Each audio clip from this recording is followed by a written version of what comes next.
The equation of a line in point slope form that's going to be parallel to the line, and this is our standard form of a line that contains this certain point.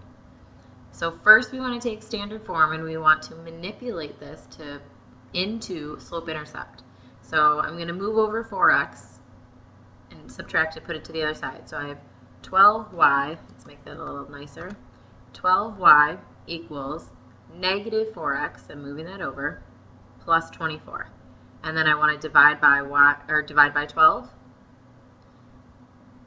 So this is going to go away. So I have y equals negative 1/3 x plus 2. Okay, so now I'm going to be taking just the slope. I'm going to be looking at just the slope of this equation, and then I'm going to be using this point to plug in point slope. All right, so since my line is parallel, that means the slope is going to be exactly the same. So my brand new equation then, in point slope form, is going to be y minus, because it's minus and negative, we'll have y plus 6 equals the slope, negative 1/3, times the quantity x minus 10. And this is point slope. I don't need you to distribute or do anything else. This is the certain form. So 11, we want to write the equation of a vertical line. Vertical, that's our vux. Vertical, undefined slope, we want to go through the x-axis. So using this specific point, since I'm going through my x-axis, I need to know where I'm hitting the x-axis. So I'm looking at that value. So my equation is x equals negative 4. If you need to do a little sketch, that's very helpful too. I would go back negative 4, down negative 3, and I know it's a vertical line through there. And my equation is exactly where I'm hitting my axis. So the next few questions, we want to use the graph. Okay, the biggest thing here is you want to make sure you understand that this A is actually labeling the entire line. This is line A, line F, line B, and C. And then we have point E and point D. So knowing the difference between a line and a point is very, very important.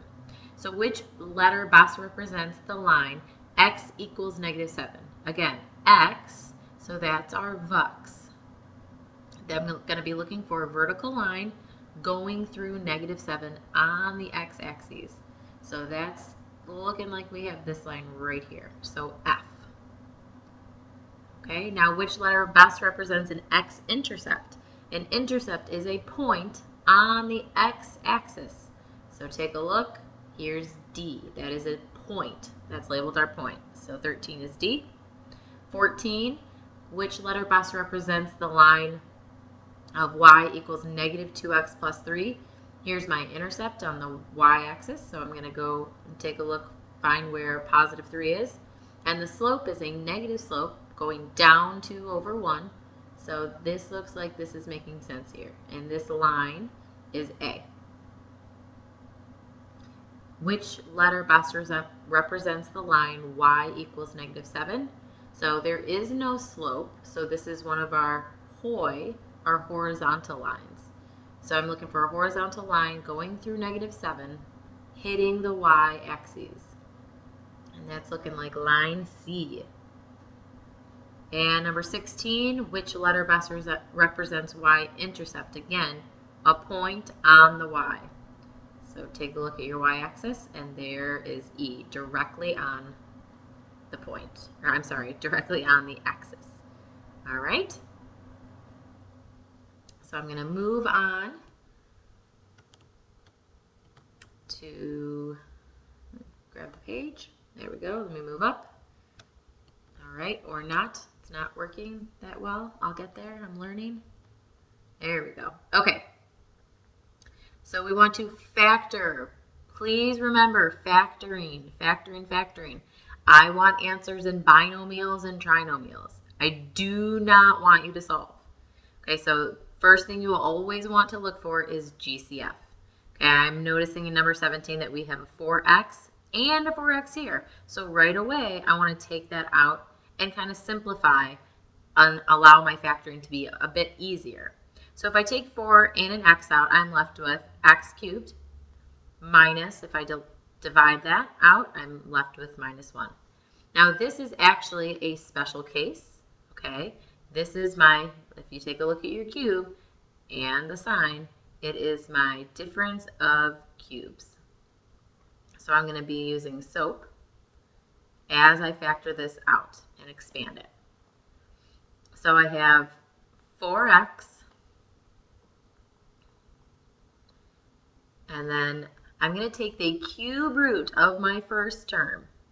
So I get rid of my cube, so I have x, and I'm going to take the cube root of my last term. That's going to give me 1. Then I have a trinomial that will be created. So the reason I have SOAP here is because when we're looking at our signs to be placed in my bi and trinomials, we use SOAP. We don't have to look at the signs in front of these terms. So we want same, opposite, always positive. So this is a negative. There's my negative sign. Between here is going to be positive and always positive. All right, so now I'm using this binomial. I'm going to take this term and square it. So it's x times x, x squared. Okay, my last term, I'm going to take a look at this last term. 1 times 1, or 1 squared, is 1. And then you want to multiply both terms together. So x times 1 is x. And that is my final answer.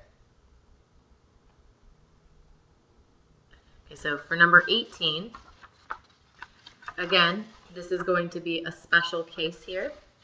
So this is our difference, because it's subtraction, of squares. And the reason I know that is because I take a look at 16x squared. I can take the square root of that, and I can take the square root of 121, and those are perfect.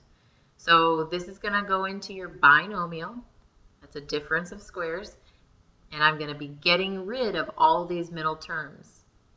Not all, of the middle term. There's no middle term there. So that's going to tell me that one binomial is going to be positive, one's going to be negative. All right, so I'm going to take the square root of the first term, and that's going to leave me with 4x. So those are going to be my first two terms. And I'm going to take the square root of the last term, and that's going to be 11. And that goes into both of these binomials.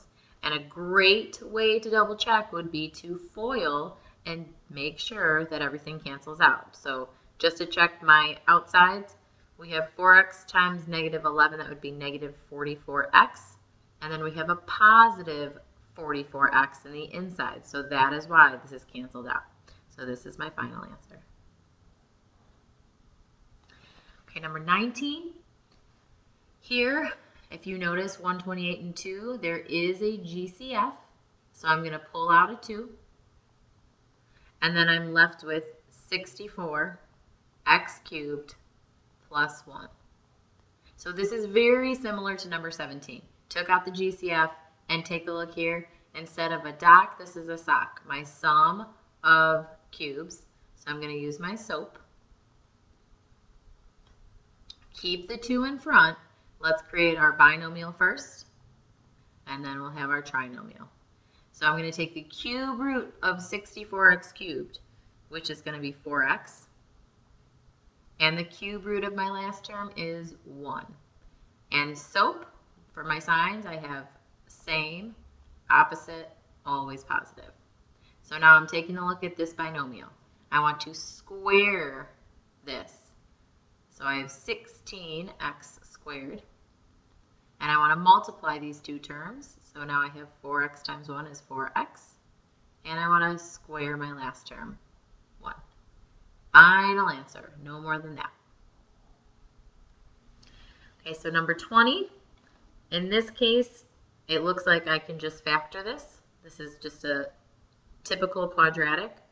So I got to kind of just play around a little bit and make sure that I'm using 2 factors of 5 for my front two terms, 2 factors of 4 for my last two terms, and that when I multiply the insides and outsides together and add them, it will turn into negative 19x.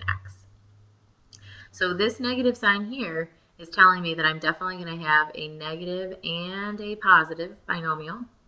Okay, I definitely know I'm going to have my x's. So I just got to figure out what's going on here. So the only 2 factors of 5 is going to be a 5 and a 1. And you know what? I'm going to delete my signs real quick because I'm not too sure about that. I put my 5 and my 1 in there. Let's just delete these real quick. Or that's not working so well. Great. Okay. So now I want to figure out my back two terms. And if I multiply 5 times what, thinking about factors of 4, and I want to end up with 19, 5 times 4 will give me 20.